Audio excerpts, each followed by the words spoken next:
রাষ্ট্রের রন্ধে রন্ধে আওয়ামী ফ্যাসিবাদী যুগের প্রেতাত্মারা কিন্তু এখনো ঘাপটি মেরে বসে আছে।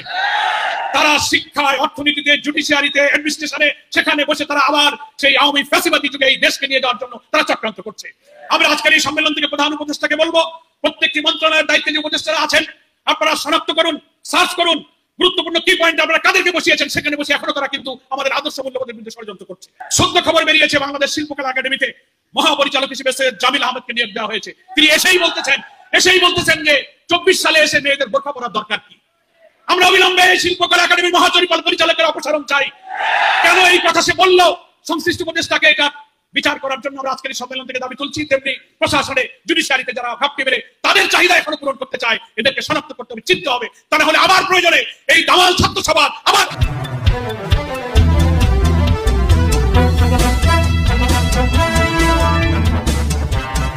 আসসালামু আলাইকুম ওয়া রাহমাতুল্লাহ। সম্মানিত ভিউয়ার্স, 52 টিভি 24 আপনাকে স্বাগতম।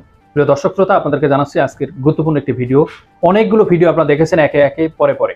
আজকের ভিডিওটি খুবই ব্যতিক্রমী, আপনাদের সামনে ভালো লাগবেই এবং এই বিষয়টি আপনাদেরকে তাৎপর্যপূর্ণ হিসাবেই দেখছি।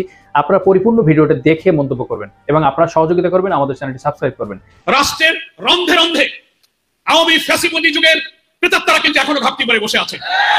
তারা শিক্ষায়, অর্থনীতিতে, জুডিশিয়ারিতে, অ্যাডমিনিস্ট্রেশনে সেখানে বসে তারা আবার সেই আওয়ামী ফ্যাসিবাদী যুগে এই দেশকে নিয়ে যাওয়ার জন্য তারা চক্রান্ত করছে।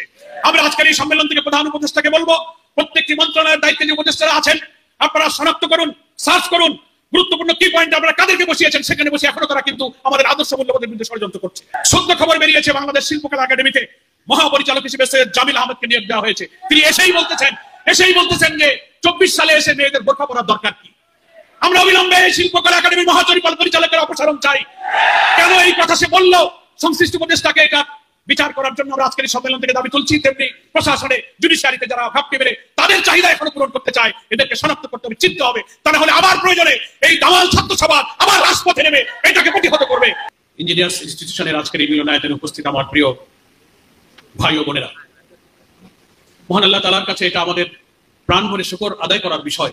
হাজার হাজার ছাত্র জনতার রক্তের উপর দিয়ে এক নতুন বাংলাদেশ নির্মাণের অভিযাত্রায় বাংলাদেশ যখন সামনের দিকে এগিয়ে যাচ্ছে, দীর্ঘ 15 বছরের ফ্যাসিস্ট অত্যাচারী শাসকের জুলুম নির্যাতনে আমরা যখন একটি অন্ধকার কালো যুগে আমাদের সমাজ, শিক্ষা, সভ্যতা, মূল্যবোধকে নিজেদের চোখে সর্বনাশা ধ্বংস জোয়ারে ভেসে যেতে দেখেছি, আমাদের বিপ্লবী তরুণ সমাজ সেই ধ্বংস জোয়ার থেকে রক্ষা করার জন্য এই দেশে যে রক্ত দিয়েছে, সেই মুক্ত স্বাধীন নতুন বাংলাদেশে একটি স্বস্তির নিঃশ্বাস ফেলে এমন একটি মিলনায়তনে শিক্ষকদের যে সম্মেলন অনুষ্ঠিত হচ্ছে, এটা মহান আল্লাহ তাআলার তরফ থেকে আমাদের প্রতি এক করুণা। আমরা কিছুদিন আগেও বুঝতে পারিনি যে এই বাংলাদেশের এই রূপ হবে, যেখানে একটি ঘরে 2-5 জন বসে কথা বললে পুলিশ ধরে নিয়ে গিয়ে বলবে তারা নাশকতার জন্য ষড়যন্ত্র করছে। কথা বলা যাবে না, ভোট দেওয়া যাবে না। মুক্ত স্বাধীন বাংলাদেশে আমি আমার নাগরিক অধিকারের কথা বলতে পারবো।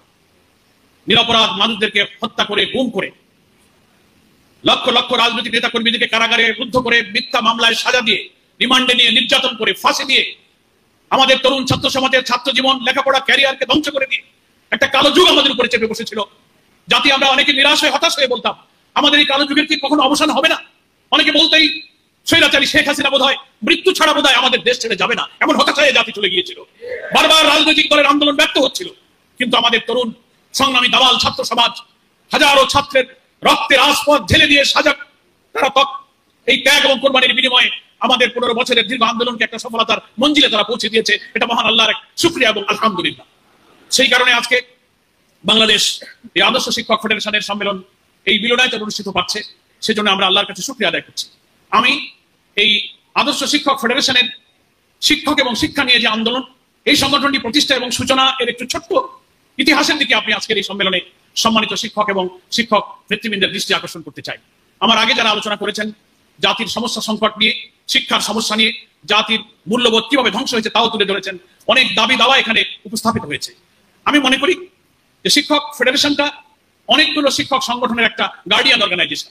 এখানে ইউনিভার্সিটি, কলেজ, মাধ্যমিক, প্রাথমিক, নিম্ন মাধ্যমিক, মাদ্রাসা সব ধরনের প্রতিষ্ঠানে যে শিক্ষক সংগঠন গড়ে উঠেছে, এই সকল শিক্ষক সংগঠনের সম্মিলিত সংগঠন হচ্ছে আদর্শ শিক্ষক ফেডারেশন। এটা একটা অভিভাবক সংগঠন। বাংলাদেশের একটা নির্দিষ্ট লক্ষ্যকে সামনে রেখে জাতির একটি নাজুক সময়ে আদর্শ শিক্ষক পরিষদ নামে একটি শিক্ষক সংগঠন গঠিত হয়েছিল। সেই ইতিহাস আপনাদের সকলেই মনে আছে। তার আগের ছোট্ট ইতিহাস হলো ইসলামিক এডুকেশন সোসাইটি নামে একটি ইসলামী শিক্ষার গবেষণা শিক্ষা বিস্তার, আমাদের জাতির নতুন তরুণ প্রজন্মকে গঠন করার জন্য, একটা নতুন মূল্যবোধ সৃষ্টি করার জন্য ইসলামিক এডুকেশন সোসাইটি গঠিত হয়েছিল। এবং এই এডুকেশন সোসাইটি গঠিত হওয়ার পর ধীরে ধীরে এর যারা দায়িত্বে ছিলেন, দেশের বরেণ্য শিক্ষাবিদগণ যারা দেশ জাতিকে নিয়ে ভাবতেন, ডক্টর কুদ্দুতী খুদা যখন নাস্তিক্যবাদী একটি শিক্ষা কমিশন গঠন করে তার নেতৃত্বে জাতিকে অন্ধকারের দিকে ঠেলে দেওয়া হচ্ছিল, তখন এই ইসলামিক এডুকেশন সোসাইটি গঠিত হয়ে ধীরে ধীরে দেশবাসীর সামনে ইসলামী শিক্ষা, তার মূল্যবোধ, জাতি গঠনের শিক্ষার প্রয়োজন এবং তরুণ ছাত্র সমাজের চরিত্র ছাত্র জীবনে গড়তে না পারলে জাতি কিভাবে শেষ হয়ে যাবে তার অনুকূলে দেশব্যাপী জনমত গড়ে তোলার জন্য এই এডুকেশন সোসাইটি কিন্তু ব্যাপক ভূমিকা রেখেছিল।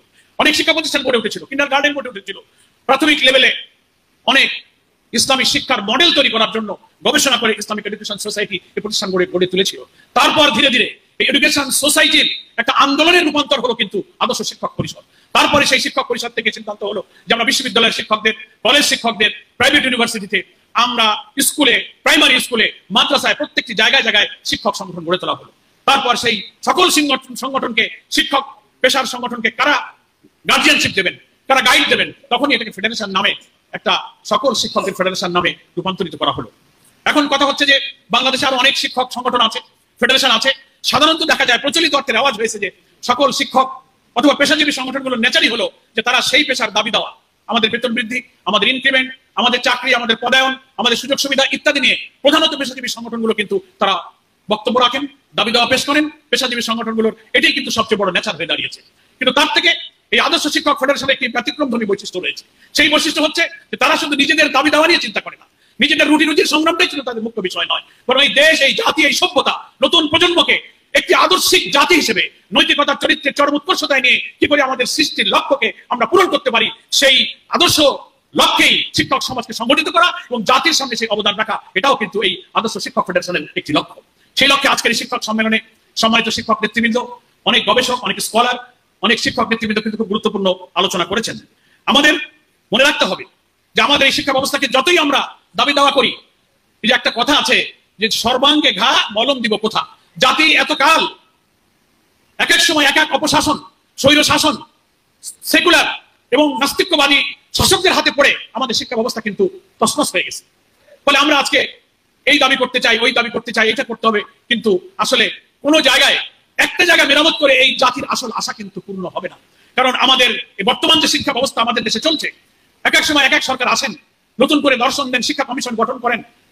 এখন সর্বশেষ এই ফ্যাসিবাদী হাসিনা সরকার শিক্ষা ব্যবস্থাকে যে প্রান্ত সীমায় তারা নিয়ে গিয়েছে, চরিত্র, নৈতিকতা ধ্বংস করেছে, মূল্যবোধ ধ্বংস করেছে, আমাদের সন্তানদের চরিত্রহীন করে গড়ে তোলার জন্য পাঠ্যপুস্তক থেকে ইসলাম এবং ইসলামী আকীদা সংক্রান্ত সবকিছুকে তুলে দিয়ে নাস্তিক্যবাদী, বস্তুবাদী এবং সেই সমকামী শিক্ষা এবং জেন্ডার থিঙ্কিং এর নামে আমাদের শিক্ষা ব্যবস্থাকে তারা শেষ করে দিয়েছে।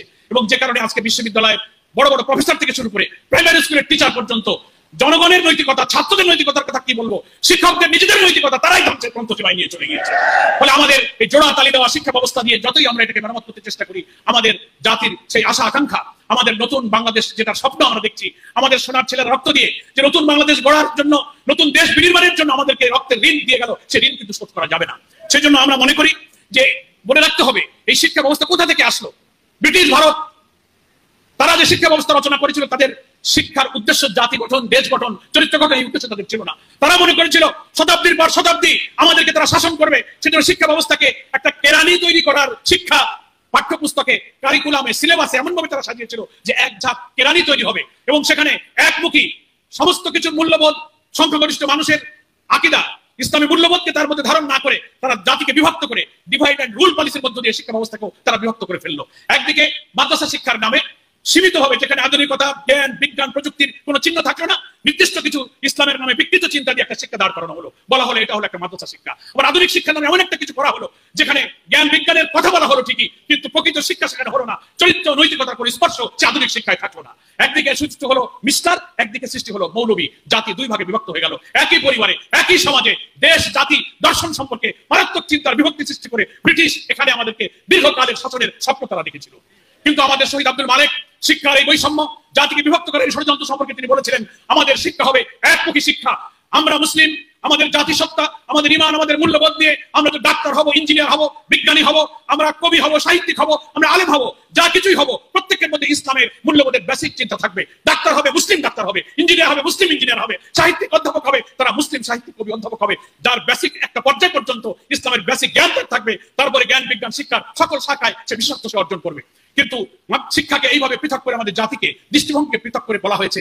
আর রাজনীতি অঙ্গনে বিদেশি আধিপত্যবাদের যে থাবা চলছে, তাতে একদিকে শিক্ষার এই এলোমেলো অবস্থা আর রাজনীতির এই এলোমেলো অবস্থা মিলে আমাদের জাতির ভবিষ্যৎকে অন্ধকারের দিকে নিয়ে যাওয়া হয়েছে। তাই আমি সংক্ষেপে বলবো যে আদর্শ শিক্ষক ফেডারেশন শুধু নিজেদের দাবি দেওয়ার ব্যাপারে যেমন সোচ্চার থাকবেন, সাথে সাথে এই দেশ এবং জাতির নষ্ট হয়ে যাওয়া ক্ষতবিক্ষত শিক্ষা ব্যবস্থার কোন কোন জায়গায় আলাদা মলম লাগানো তালিপটি লাগানোর কথা নয়, গোটা ব্যবস্থাকে ভেঙে এই সভ্যতাকে ভেঙে নতুন সভ্যতা গড়ার জন্য গোটা শিক্ষক সমাজকে আন্দোলনে এগিয়ে আসতে হবে। তা না হলে আপনি চিন্তা করতে পারেন বিশ্ববিদ্যালয়ের টিচারদের নৈতিকতা নাই, চরিত্র নাই, তারা ছাত্রীদেরকে ধর্ষণ করে, তাদের চরিত্রহীনতার জন্য চাকরি সাসপেন্ড হয়। ঠিক তেমনি স্কুলেও শিক্ষকদের যখন চরিত্র নেই, তো তারা ছাত্র ছাত্রীদেরকে কি চরিত্র গঠনের নসিহত তারা করবে? ফলে আপনি আজকে একটা জায়গায় মেরামত করতে যাবেন কিন্তু আরেকটা জায়গা নষ্ট হয়ে যাবে। এর মূল কারণ হলো এই দেশ, এই জাতি, এই সভ্যতা, এই যে আদর্শের ভিত্তিতে আমরা দাঁড়িয়ে আছি, এই আদর্শ এই সমাজকে ভাঙতে হবে, নতুন সমাজ গড়তে হবে। এবং সমাজের রাষ্ট্রপতি থেকে সংসদ থেকে সংবিধান থেকে শুরু করে একেবারে অধস্তন পর্যন্ত যদি ইসলামী মূল্যবোধের আলোকে আমরা একটি নতুন সমাজ করতে পারি, সেই সমাজের শিক্ষা, সেই সমাজের অর্থনীতি, সেই সমাজের রাষ্ট্র ব্যবস্থা, সেই সমাজের সমস্ত দিক এবং বিভাগ এমন একটি আদর্শ করে দাঁড়িয়ে যাবে, তখন আর অনৈতিকতা চরিত্রহীনতা থাকবে না। তখন শিক্ষার মধ্যে ওই যে একজন কবি শিক্ষার সংজ্ঞা দিতে গিয়ে বলেছিলেন যে education is the harmonious development body mind and soul, দেহ মন এবং আত্মার একটা সমন্বিত উন্নয়নের নামই হচ্ছে শিক্ষা। যে শিক্ষার মধ্যে চরিত্র থাকে না, নৈতিকতা থাকে না, আল্লাহ ভীতি থাকে না, সেই শিক্ষা যতই আধুনিক শিক্ষায় তারা চন্দ্র বিজয় করুক, সৌরজগৎ আবিষ্কার করুক, কিন্তু তার চরিত্র যদি সংশোধন না হয় তো সেই শিক্ষা দিয়ে জাতি কখনো সুন্দরভাবে গড়ে উঠতে পারে না। আদর্শ শিক্ষক ফেডারেশনের কাছে আমার আবেদন থাকবে, আসুন আমরা আমাদের শিক্ষার সমস্যা নিয়ে বলবো, আমাদের দাবি দাওয়া নিয়ে বলবো, কিন্তু জাতিগতভাবে আমরা এই ব্যবস্থাকে ভেঙে দিয়ে একটি নতুন ইসলামের মূল্যবোধের ভিত্তিতে নতুন বাংলাদেশ গড়ার জন্য যে আন্দোলনের প্রতিষ্ঠান হিসেবে আদর্শ শিক্ষক ফেডারেশন গড়ে তুলবো। আল্লাহ তাআলা আমাদেরকে সেই আন্দোলনে শামিল হয়ে নতুন বাংলাদেশের স্বপ্ন পূরণের তৌফিক দান করুন, এই কামনা করে আমি আমার বক্তব্য শেষ করছি।